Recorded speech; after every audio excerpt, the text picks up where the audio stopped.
के अपने इस वीडियो लेक्चर में हम देखेंगे BLI 221 के यूनिट 2 टाइप्स ऑफ लाइब्रेरीज, यानी कि लाइब्रेरीज कितने प्रकार की होती हैं।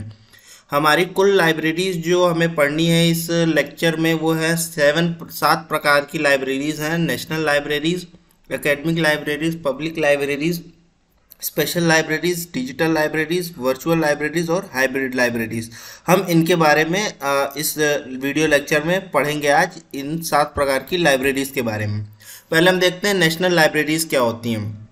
नेशनल लाइब्रेरीज वो होती हैं यानी कि जो राष्ट्रीय लाइब्रेरी होती है, ये एक तरह से कि ये ऐसी लाइब्रेरी नहीं है जहाँ पे कि कोई भी पब्लिक या कोई लोग जा करके आसानी से एक्सेस कर सके। इस तरह की लाइब्रेरीज जो होती हैं वो गवर्नमेंट द्वारा फंड की जाती हैं और वहाँ पे नेशनल प्रिजर्व्स रखे जाते हैं। मैन्युस्क्रिप्ट्स, जर्नल्स या भी जो भी डॉक्यूमेंट होते हैं नेशनल मतलब राष्ट्रीय तौर पे उसको प्रिजर्व करने का काम करते हैं। और इस तरह की लाइब्रेरीज में आप तभी जा सकते हैं जब आप किसी लाइब्रेरी द्वारा आपको रेफ़र किया गया हो, तभी आप उस लाइब्रेरीज में जा सकते हैं। डायरेक्ट इस लाइब्रेरी में आम पब्लिक नहीं जा सकती है। और इस तरह की लाइब्रेरीज एक तरह से आप समझ लीजिए कि इंटरनेशनल फोरम पे भी कंट्री को रिप्रेजेंट करती है। तो इस तरह की लाइब्रेरीज की कई सारी सर्विसेज होती हैं। ये पहली तो ये गवर्नमेंट द्वारा फंड की जाती है, यानी इसके सारे मेंटेनेंस, इसके प्रिजर्वेशंस, जो डॉक्यूमेंट्स, मैन्युस्क्रिप्ट, जर्नल्स जो भी इसके अंदर होती हैं वो गवर्नमेंट द्वारा इसको फंड होता है, उससे उस पैसे से वो इसकी देखभाल करती है इन चीज़ों की। और इस तरह की जो लाइब्रेरीज होती हैं वो ज़्यादातर रेफरेंस सर्विसेज के लिए काम आती हैं। जैसे कि अगर आपको कोई चीज़ जाननी है, आप नहीं मिल रही है आपको और अदर लाइब्रेरीज में, तो कई बार रेफ़र कर देती हैं लाइब्रेरीज की। वो नेशनल लाइब्रेरीज में अगर होती हैं तो आप जाके वहाँ देख सकते हैं, पढ़ सकते हैं। और इस तरह की लाइब्रेरीज में आप कभी भी बुक इशू नहीं करा सकते हैं कि आप बुक गए, बुक उठा के लाके घर पे पढ़ रहे हैं। नहीं, ये लाइब्रेरीज ऐसी नहीं होती हैं जहाँ पे बुक और डॉक्यूमेंट्स इशू किए जाए। यहाँ आप जाइए, वहाँ पे पढ़िए, पढ़ के वापस उन किताबों को मतलब उनको रेफ़र करके रेफरेंस अपना देख के वो रख दीजिए। वो भी जब आप किसी लाइब्रेरी द्वारा रेफ़र होंगे तो, मतलब ये एक्सेस इतना आसानी से नहीं होता है नेशनल लाइब्रेरीज में। और जो भी हमारी जो पूरे देश में जितनी भी किताबें होती हैं, या मतलब ये समझ लीजिए अगर कोई भी पब्लिशर अपनी किताब पब्लिश कर रहा है तो ये न्यूज़पेपर एंड बुक्स एक्ट 1957 के द्वारा एक रूल, एक लॉ है जिसके तहत अगर आप बुक पब्लिश करते हैं तो आपको एक कॉपी नेशनल लाइब्रेरीज जो होती है आपकी जो नेशनल लाइब्रेरीज यानी हमारी जो नेशनल लाइब्रेरी है उसको भेजनी पड़ेगी उस रूल के तहत। इस तरह से जो नेशनल लाइब्रेरीज होती हैं इनके पास जो देखिए ये कई सारे सर्विसेज देती हैं। जैसे कि ये एक तरह से बिब्लियोग्राफिकल, नेशनल बिब्लियोग्राफी का काम करती हैं, यानी कि एक ग्रंथ सूची बनाने का काम करती हैं कि किस तरह की लाइब्रेरीज, कैसी कैसी जो भी देश में जितनी भी लाइब्रेरीज हैं वो किस प्रकार की होल्डिंग्स हैं, उनके पास किस प्रकार के डॉक्यूमेंट्स हैं। और इसके अलावा ये एक इंफॉर्मेशन सेंटर के तौर पे काम करती हैं, क्योंकि अगर आपको कोई इन्फॉर्मेशन चाहिए तो आप यहाँ से जा कर के रेफरेंस ले सकते हैं। और अगर आप ये लाइब्रेरीज एक तरह से मीडिएटर का भी काम करती हैं। अगर आपको फॉरेन की किसी लाइब्रेरी से कोई चाहिए, गवर्नमेंट है, अगर मान लो उसे गवर्नमेंट को कोई ऐसी बुक पब्लिश है, ऐसा डॉक्यूमेंट है जो फॉरेन की लाइब्रेरीज में अवेलेबल है, उसे गवर्नमेंट को इशू कराना या मंगाना है, उसकी आवश्यकता है, तो इस लाइब्रेरी द्वारा ये नेशनल लाइब्रेरी हमारी कांटेक्ट करती है उन फॉरेन लाइब्रेरी से और उनको अपना जो भी डॉक्यूमेंट्स होगी वहाँ से लाने का या फिर उनको लेंड करने का काम करती है दूसरी लाइब्रेरी से। इसके अलावा ये यूनियन कैटलॉग्स भी बनाती है, कंपाइल यूनियन कैटलॉग्स। इसका मतलब ये हो गया कि ये पूरा एक कैटलॉग लिस्ट रखती है कि किस लाइब्रेरीज में किस किस तरह के डॉक्यूमेंट्स हैं। ये पूरी इसकी एक होल्डिंग और एक डेटा बना के अपने पास नेशनल लाइब्रेरीज रखती है। हम देख सकते हैं कि कुछ स्पेशल जो नेशनल लाइब्रेरीज कुछ जो अदर कंट्रीज़ की हैं वो देखिए इस प्रकार हैं कि library of Congress United states of America की है, the British library United kingdom की है, नेशनल लाइब्रेरी ऑफ चाइना की है, लाइब्रेरी एंड आर्काइव्स ये कनाडा की नेशनल लाइब्रेरी है, द रशियन स्टेट लाइब्रेरीज ये रशिया की नेशनल लाइब्रेरी है, नेशनल डाइट लाइब्रेरी ये जापान की नेशनल लाइब्रेरी है। कुछ लाइब्रेरीज हैं जो नेशनल लाइब्रेरीज हैं अलग अलग कंट्रीज़ की, इसको आप याद कर सकते हैं। हमारी जो नेशनल लाइब्रेरी है, the national library of India, वो कोलकाता में है। इसको लॉर्ड कर्जन ने 1836 में बनवाया था और उस समय इस लाइब्रेरी का नाम था इंपीरियल लाइब्रेरी। ठीक है, अब इसको हम नेशनल लाइब्रेरी ऑफ इंडिया कहते हैं कोलकाता में। यहाँ पे देखिए कुछ जो सर्विसेज ये नेशनल लाइब्रेरी हमारी कोलकाता की देती है वो होती है lending services, inter library loan. मतलब अगर आपको दूसरी लाइब्रेरी से या फिर कहीं से फॉरेन लाइब्रेरी से कोई चीज़ मंगानी हो तो आप यहाँ से, ये लाइब्रेरीज आपका कांटेक्ट कर सकती है उस लाइब्रेरी से और वो चीज़ें आपको प्रोवाइड करा सकती है। रीडिंग फैसिलिटीज़, आप वहाँ जाके पढ़ सकते हैं। अभी वहाँ के डॉक्यूमेंट्स आप अपने पास इशू नहीं करा सकते हैं, आप सिर्फ वहाँ पे पढ़ सकते हैं क्योंकि वो प्रिजर्व किए गए हैं भारत सरकार द्वारा। बिब्लियोग्राफी एंड रेफरेंस सर्विसेज दे सकती है आपको, कि अगर आपको कोई डेटा की ज़रूरत है तो वो अगर कोई चीज़ आपको चाहिए तो अगर मान लीजिए उस लाइब्रेरीज़ के पास है तो वो प्रोवाइड करा सकती है आपको रेफरेंस के तौर पे। अगर नहीं भी है तो दूसरी कोई जगह है जहाँ पे वो चीज़ें मिल सकती हैं, उसके बारे में आपको डेटा लिस्ट दे सकती है कि ये चीज़ें, ये डॉक्यूमेंट्स कहाँ मिलेंगी, किस लाइब्रेरीज़ में। रेप्रोग्राफी सर्विसेज, रेप्रोग्राफी सर्विसेज ये हो गई कि अगर आपको कोई डॉक्यूमेंट वहाँ पे लगता है कि वो आपके काम का है तो आपका उसका स्कैन कॉपी या सॉफ्ट कॉपी या फोटो कॉपी उसका लेकर के आप अपने पास आ सकते हैं। अब हम देखेंगे दूसरी जो है हमारी एकेडमिक लाइब्रेरीज। एकेडमिक लाइब्रेरीज क्या होती है? देखिए, जब जो भी लाइब्रेरीज जो हमारे शिक्षण संस्थाओं में होती हैं उनको हम एकेडमिक लाइब्रेरीज कहते हैं, चाहे वो स्कूल की लाइब्रेरी हो, कॉलेज लाइब्रेरी हो या यूनिवर्सिटी लाइब्रेरीज हो। तो मेनली ये तीन ही प्रकार की एकेडमिक लाइब्रेरीज होती हैं, स्कूल लाइब्रेरी, कॉलेज लाइब्रेरी और यूनिवर्सिटी लाइब्रेरी। तो स्कूल लाइब्रेरीज क्या होती हैं कि स्कूल लाइब्रेरीज जो बच्चे होते हैं स्कूल के, उनको पढ़ने के लिए जो बुक्स, कॉपीज़ और अलग अलग प्रोजेक्ट्स के लिए जो उनके ज़रूरतें हैं उनको प्रोवाइड कराती हैं जो स्कूल लाइब्रेरीज़ होती हैं।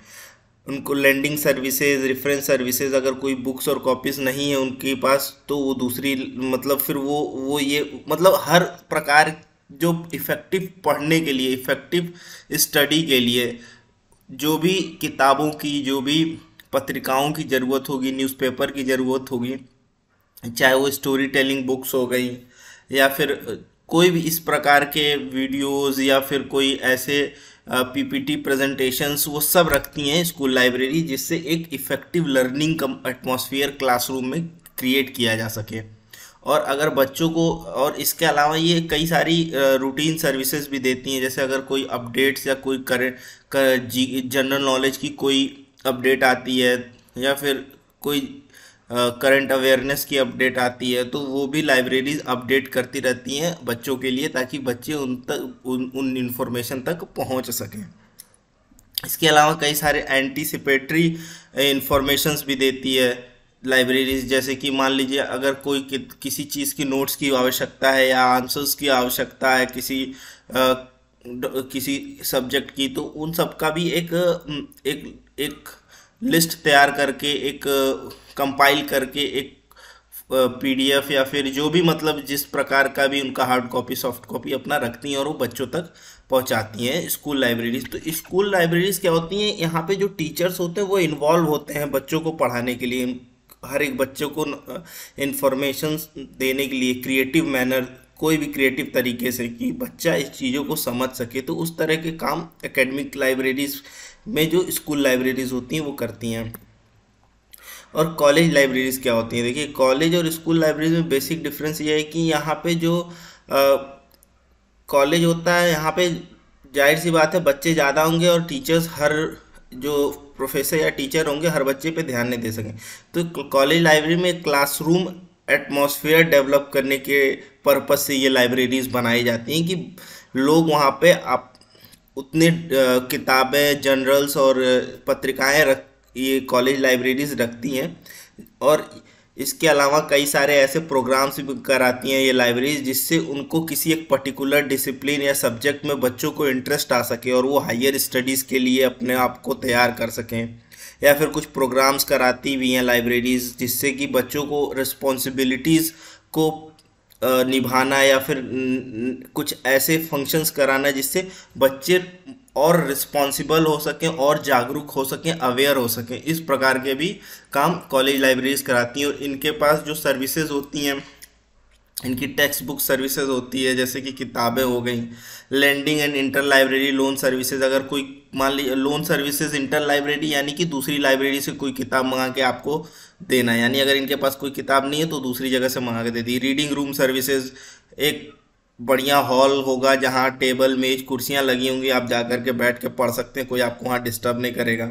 इंफॉर्मेशन एंड रेफरेंस सर्विसेज, किसी इंफॉर्मेशन की आपको ज़रूरत है तो वो आप यहाँ से जा कर के ले सकते हैं। Documentation services on specific request. और इसके अलावा अगर आप आपको किसी चीज़, किसी टॉपिक के बारे में कुछ प्रिपेयर करना है तो आपको उस तरह के डॉक्यूमेंट्स प्रोवाइड कराने के लिए आप रिक्वेस्ट करेंगे तो लाइब्रेरीज उस तरह के स्पेशल रिक्वेस्ट भी लेती है। Display of current journals and news acquisitions of the library, और करंट जर्नल्स, करंट अवेयरनेस की पत्रिकाएं या फिर इन सब चीज़ों को भी लाइब्रेरीज रखती है ताकि जो करंट न्यूज़ है उससे बच्चे अपडेट रहें। और इसके अलावा अपने स्टाफ्स को इस प्रकार बनाती है यूज़र फ्रेंडली कि वो अगर कोई बच्चा वहाँ आता है उस सर्विस को लेने तो उसको बहुत आसानी से वो चीज़ें बिना किसी परेशानी के उसको आसानी से मिल सके, ताकि उसका इंटरेस्ट लाइब्रेरीज के प्रति और बढ़े। ऐसे ही तमाम तरह की जो सर्विसेज होती हैं वो लाइब्रेरीज, जो कॉलेज लाइब्रेरीज होती है वो देती है। यूनिवर्सिटी लाइब्रेरीज क्या होती है? यूनिवर्सिटी लाइब्रेरीज जो होती हैं वो थोड़े आप समझ लीजिए कि कॉलेज लाइब्रेरीज से थोड़ा वास्ट इनका काम होता है और बड़ा काम होता है, क्योंकि यूनिवर्सिटी लाइब्रेरीज में आपको किताबें, बुक, जर्नल्स या फिर इन सब चीज़ों के अलावा भी आपको और भी सारी बहुत सी चीज़ें रखनी होती, क्योंकि यहाँ पे बच्चे हायर स्टडीज़ के लिए जाते हैं, वहाँ ग्रेजुएशन, पोस्ट ग्रेजुएशन, पीएचडी ये करेंगे, तो वहाँ पे आपको थीसिस, रिसर्च पेपर्स और तमाम दुनिया में जितनी भी रिसर्च एंड डेवलपमेंट की चीज़ें हो रही होती हैं उसके बारे में डॉक्यूमेंट्स रखने रहते हैं। तो ये एक वास्ट कलेक्शन रखती हैं यूनिवर्सिटी लाइब्रेरीज़। इनकी जो एक्सेस होती है वो एक वास्ट इंफॉर्मेशन और अलग अलग तरह की सर्विसेज, कुछ स्पेशल सर्विसेज भी अलग अलग तरह की प्रोवाइड कराती हैं। इनका मेन ऑब्जेक्टिव जो होता है वो होता है कि बच्चे इस प्रकार से पढ़ें कि वो रिसर्च करके एक नया नॉलेज, नया इन्फॉर्मेशन, नई आइडियाज़ पा सकें, और इनको बराबर जो भी न्यूज़, नई रिसर्च, नए वर्क्स, नए साइंस एंड टेक में जो भी या फिर किसी भी फील्ड में जो काम नए होते हैं, नए डेवलपमेंट होते हैं, उस तक इन्फॉर्मेशन को डिसेमिनेट करना, प्रॉपर तरीके से लोग बच्चों तक पहुंचाना, और कुछ ऐसे कार्यक्रम भी करना जिससे बच्चों के अंदर रीडिंग और फैसिलिटीज़ और लाइब्रेरीज़ के प्रति, बुक्स के प्रति आकर्षण बढ़े और जाके पढ़ने के प्रयास में रहें। तो इस तरह के ऑब्जेक्टिव होती है इन यूनिवर्सिटी लाइब्रेरीज़ को। इनकी जो फंक्शनिंग होती है कि ये they have a wide range of subjects for teaching, research और पब्लिकेशन। देखिए इनके पास रिसर्च पेपर और इन चीज़ों के भी कलेक्शंस रखने इसलिए पड़ते हैं क्योंकि इसकी ज़रूरत प्रोफेसर्स को भी हो सकती है, बच्चों को भी हो सकती है, ताकि क्योंकि आप यहाँ टॉपिक्स जो होते हैं बहुत वाइड होते हैं, बच्चे यहाँ पे हायर लेवल की स्टडीज़ करते हैं, तो इनको बहुत ऑर्गेनाइज तरीके से इन पेपर्स को, डॉक्यूमेंट्स को रखना पड़ता है। इनकी कुछ सर्विसेज होती हैं जैसे कि lending services, information and reference services, reading facilities, preparation of abstract of specific topics. किसी जैसे कि हर टॉपिक, जो भी कोई बुक है या फिर कोई रिसर्च पेपर है तो उसका एक एब्स्ट्रैक्ट बना के रखते हैं ताकि बच्चा वहाँ आए और ये एब्स्ट्रैक्ट पढ़ के समझ जाए कि वो जो चीज़ खोज रहा है वो उस रिसर्च पेपर या उस बुक में वो मिलेगी कि नहीं मिलेगी। उसको टाइम अपना वेस्ट ना करना पड़े कि पूरी किताब लेके जाए, घर 2 दिन पर पढ़ेगा, फिर समझ में आएगा कि नहीं इसमें नहीं है तो दूसरी चीज़, वो वहीं बैठे वहीं समझे, एब्स्ट्रैक्ट पढ़े, उसको समझ में आएगा कि उसमें उसके काम की चीज़ें हैं तो ले जाएगा, नहीं ले जाएगा तो नहीं ले जाएगा। और इसके अलावा डाइजेस्ट सर्विसेज यानी कि ये ज़्यादातर लॉ स्टूडेंट्स के काम आती है, जो भी केसेस और हियरिंग्स होते हैं उनके बारे में फैक्चुअल न्यूज़ देना, अपडेट्स देना, ये डाइजेस्ट सर्विसेज का काम होता है। Review and preparation of state of the art report. State of the art report क्या होता है? State of the art report ये होता है कि किसी भी फील्ड में जो भी उस समय का जो लेटेस्ट उसका साइंटिफिक डेवलपमेंट होगा उसका प्रॉपर अपडेट रखना।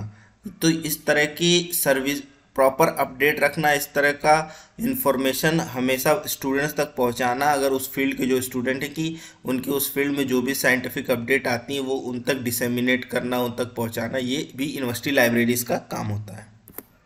अब हम देखते हैं अगला अपना टॉपिक, पब्लिक लाइब्रेरीज क्या होती है। पब्लिक लाइब्रेरीज क्या होती है, देखिए पब्लिक लाइब्रेरीज को हम लोकल गेटवे टू नॉलेज कहते हैं, क्योंकि पब्लिक लाइब्रेरीज जो होती हैं ये लगभग हर डिस्ट्रिक्ट में एक पब्लिक लाइब्रेरी होती है, जो अगर आप थोड़ा अवेयर रहें तो आप पता कर सकते हैं अपने अगल बगल की जो कि अपने जिस भी डिस्ट्रिक्ट में वहाँ की जो पब्लिक लाइब्रेरी क्या है, और आप जाके विजिट कर सकते हैं। तो ये एक पब्लिक लाइब्रेरीज होती है, उनको लोकल गेटवे ऑफ नॉलेज भी इसीलिए कहा जाता है क्योंकि यहाँ पर आप जा कर के फ्री ऑफ कॉस्ट कोई भी किताब, कोई भी डॉक्यूमेंट, कोई भी पत्रिका, कोई भी करंट अवेयरनेस, कोई भी रिसर्च पेपर बैठ के आप वहाँ पढ़ सकते हैं और नॉलेज अपना बढ़ा सकते हैं, जिससे एक बेहतर सोसाइटी तैयार होती है, एक इंटेलेक्चुअल रीजनिंग ये सब लोगों के अंदर तैयार होता है, क्योंकि यहाँ पे कोई बाउंडेशन नहीं है। यहाँ पे हर तरह का, हर रिलीजन का, हर लैंग्वेज का बोलने वाला, किसी भी उम्र का, किसी भी कास्ट का, क्लास का आदमी जा कर के बैठ के वहाँ पे इन लाइब्रेरीज को एक्सेस कर सकता है, वहाँ पे अपने डॉक्यूमेंट्स अपने अनुसार पढ़ सकता है और इस प्रकार की चीज़ें कर सकता है, जो भी उसको ज़रूरत हो एकेडमिक से रिलेटेड वो वहाँ से देख सकता है। यहाँ पे जो ये इसके जो स्पेशल रोल कुछ होते हैं नॉलेज सोसाइटी, यानी कि सोसाइटी को नॉलेजफुल करने के लिए और इन्फॉर्मेशन को बढ़ाने के लिए, तो इस जैसे कि self education, information, cultural enrichment, local economic information service, मतलब ये इन चीज़ों को करके लाइब्रेरीज कई बार क्या होती हैं कि सेल्फ एजुकेशन बढ़ाने के लिए भी कुछ प्रोग्राम्स ऐसे करती हैं, कल्चरल प्रोग्राम्स भी करती हैं लाइब्रेरीज, जो पब्लिक लाइब्रेरीज होती हैं, ताकि लोगों को लोगों को अलग अलग कल्चर्स के बारे में बताया जा सके, उनको इंट्रोड्यूस कराया जा सके और लोगों के अंदर नॉलेज और इन्फॉर्मेशन और ज़्यादा से ज़्यादा बढ़ाया जा सके, लोगों की लिटरेसी रेट और बढ़ सके। लोग और पढ़े लिखे होंगे तो एक ज़्यादा समृद्ध होंगे और ज़्यादा एजुकेटेड होंगे, तो फिर उनके पास, लोगों के पास एक ज़्यादा से ज़्यादा जॉब्स होंगी, जॉब सिक्योरिटीज़ होंगी, तो लोग ज़्यादा डेवलप्ड होंगे, उनका वे ऑफ लिविंग, लाइफस्टाइल ये सब अच्छा हो सकेगा। तो ये सब भी रोल होता है लाइब्रेरीज़ का कि सोसाइटी को नॉलेज सोसाइटी में कन्वर्ट कर देना। या आप पब्लिक लाइब्रेरीज देख सकते हैं, कुछ इस प्रकार की लाइब्रेरी होगी, बड़ा सा हॉल होगा, टीचर नहीं होंगे, ये एक लाइब्रेरियंस होंगे जो आपको बुक्स और कॉपीज़ जो भी आपको डॉक्यूमेंट चाहिए वो देंगे, और टेबल होगा, चेयर होगा जहाँ पे आप आराम से बैठ के पढ़ सकेंगे बिना किसी हिंड्रेंस के। इसके बाद हम देखेंगे स्पेशल लाइब्रेरीज। देखिए जैसा कि नाम से ही आप समझ सकते हैं स्पेशल लाइब्रेरीज, स्पेशल लाइब्रेरीज का मतलब होता है कि कोई भी ऐसी लाइब्रेरीज जो एक स्पेसिफिक फील्ड की लाइब्रेरी है उसको हम स्पेशल लाइब्रेरी कह सकते हैं। जैसे आप किसी मेडिकल इंस्टीट्यूशन में जाएंगे तो वहाँ पे आपको जो लाइब्रेरी मिलेगी वो सिर्फ मेडिकल पे आधारित लाइब्रेरी होगी, और उसके वो लाइब्रेरी उस मेडिकल फील्ड की स्पेशल लाइब्रेरी होगी, क्योंकि उसमें सिर्फ मेडिकल का ही किताबें, मेडिकल से ही रिलेटेड चीज़ें, डॉक्यूमेंट्स होंगी, मेडिकल से रिलेटेड आपको उसमें करंट अवेयरनेस सर्विसेज, डेवलपमेंट, जो भी आपको state of the art services जो भी मिलेंगी, जो भी मतलब साइंटिफिक डेवलपमेंट हो रही है उस मेडिकल फील्ड में, वो सारी चीज़ें उस लाइब्रेरी में मेडिकल से ही रिलेटेड मिलेंगी। तो इस तरह की जो भी लाइब्रेरीज होंगी, जैसे आप अब इसरो में चले जाइए तो इसरो में साइंस एंड टेक से रिलेटेड, रॉकेट साइंस से रिलेटेड लाइब्रेरीज होंगी। इसी प्रकार मतलब जो भी लाइब्रेरीज एक स्पेसिफिक फील्ड की लाइब्रेरी होगी तो उसको हम स्पेशल लाइब्रेरीज कहते हैं। स्पेशल लाइब्रेरीज के फंक्शंस कुछ इस प्रकार होते हैं कि इसमें इसके जो फंक्शंस होते हैं ये क्या होते हैं, ये थोड़ा और प्रिसाइज होते हैं और अच्छे होते हैं। ये इसमें analyse, synthesise and evaluate information and data, मतलब ये उन्हीं इन डॉक्यूमेंट्स को रखती हैं, सबसे पहले उनको एनालाइज करती हैं, उसके बाद उसको इवेलुएट करती हैं कि ये कितना बच्चों के किस जो भी उनके जो यूज़र्स हैं उनके कितना काम आ सकता है, उसके बाद ही उन डॉक्यूमेंट्स को रखती हैं इस तरह की लाइब्रेरीज, और प्रॉपर अपडेट्स देती रहती है। अगर कोई डेवलपमेंट या रिसर्च हुआ किसी फील्ड में, उसके किसी भी टॉपिक पे, तो उस तरह के डिसेमिनेशन प्रोग्राम्स चलाती हैं और बच्चों को जो उस फील्ड से रिलेटेड होते हैं उन तक कांटेक्ट करती हैं और उन बाई मेल या जो भी तरीका होगा उन तक उन जर्नल्स और रिसर्च पेपर्स को पहुंचाने का भी काम करती हैं ताकि बच्चे अवेयर रहें। इस तरह की कई सारी मतलब चीज़ों जो होती हैं, फंक्शंस होती हैं स्पेशल लाइब्रेरीज़ की, जो वो करती हैं। इसके अलावा इनके सर्विसेज होती हैं reference services, awareness services, current awareness services, special dissemination of information, वही जो भी डेवलपमेंट होती हैं, जो भी रिसर्च होते हैं किसी पर्टिकुलर फील्ड से उसको लोग बच्चों, स्टूडेंट और यूज़र तक पहुंचाना। Specialise services like consolidation and repackaging of information, analysis, synthesis and evaluation of information and data, and preparation of critical reports। और इसके अलावा आप इन इन लाइब्रेरीज में एक स्पेशल सर्विसेज भी कुछ पा सकते हैं। जैसे आपको कोई किसी टॉपिक पे इंफॉर्मेशन चाहिए तो आप लाइब्रेरीज के जो वहाँ पे लाइब्रेरियंस और स्टाफ्स होते हैं उन तक आप ये बातें कह करके एक क्रिटिकल रिपोर्ट उन टॉपिक्स पे बना करके वो लाइब्रेरियंस आपको दे सकते हैं, अलग अलग जो कि डॉक्यूमेंट्स, बुक्स या जनरल से मिला करके बनाई जाएं, उस प्रकार की सर्विसेज भी वो दे सकते हैं। तो स्पेशल, इससे ये भी पता चलता है कि स्पेशल लाइब्रेरीज़ के जो स्टाफ होते हैं वो भी बहुत हाईली स्किल्ड होते हैं और उस फील्ड के ही होते हैं जिस फील्ड की वो लाइब्रेरीज होती है। इसके बाद आता है हमारा डिजिटल लाइब्रेरी। डिजिटल लाइब्रेरीज़ को हम ऑनलाइन लाइब्रेरीज़ भी कहते हैं। डिजिटल लाइब्रेरीज़ यानी कि कोई भी ऐसी जगह जहाँ पे आप इमेजेस, ऑडियो, वीडियोस, ये सब तरह के कलेक्शंस देखें जिस लाइब्रेरीज़ में, तो वो डिजिटल लाइब्रेरी, जहाँ पे आप मॉनिटर स्क्रीन्स, कंप्यूटर और लाइब्रेरी रैक्स, मतलब ये दोनों ट्रेडिशनल लाइब्रेरी जो होती है हमारी किताबें, जर्नल्स, बुक्स जो हार्ड कॉपी होंगी, प्लस आपको कंप्यूटर, लैपटॉप्स, इन तरह के डिजिटल मॉनिटर स्क्रीन्स दिखें, तो इस तरह की लाइब्रेरीज़ को हम डिजिटल लाइब्रेरीज कह सकते हैं कि ये डिजिटल लाइब्रेरी जहाँ दोनों मिक्स करके ट्रेडिशनल लाइब्रेरी और जो भी अपना आपका डिजिटल चीज़ें हैं, ऑडियो, वीडियो, इमेजेस, इन सब का भी मिक्सचर हो, तो वो डिजिटल लाइब्रेरी होती है। डिजिटल लाइब्रेरी की कैरेक्टरिस्टिक्स कुछ इस प्रकार की होती हैं कि यहाँ पे दोनों तरह के चीज़ें होती हैं, जैसा कि अभी मैंने बताया। ट्रेडिशनल लाइब्रेरीज यानी बुक्स हार्ड कॉपीज़ भी मिलेंगी, टेबल चेयर भी मिलेंगी, और इसके अलावा मॉनिटर, लैपटॉप स्क्रीन, डिजिटल आपको मॉनिटर स्क्रीन्स भी मिल जाएंगे जहाँ पे आप जाकर के इन्फॉर्मेशन को एक्सेस कर सकते हैं। जो दोनों चीज़ें होती हैं। इसके अलावा इसमें logical arrangement of all information content with in a library, और इनके पास जो भी होगा, डिजिटल हो या फिर हार्ड कॉपी हो, ट्रेडिशनल हो, इन सब का एक बढ़िया अरेंजमेंट होगा जहाँ से आप आसानी से एक्सेस कर सकते हैं इंफॉर्मेशन को।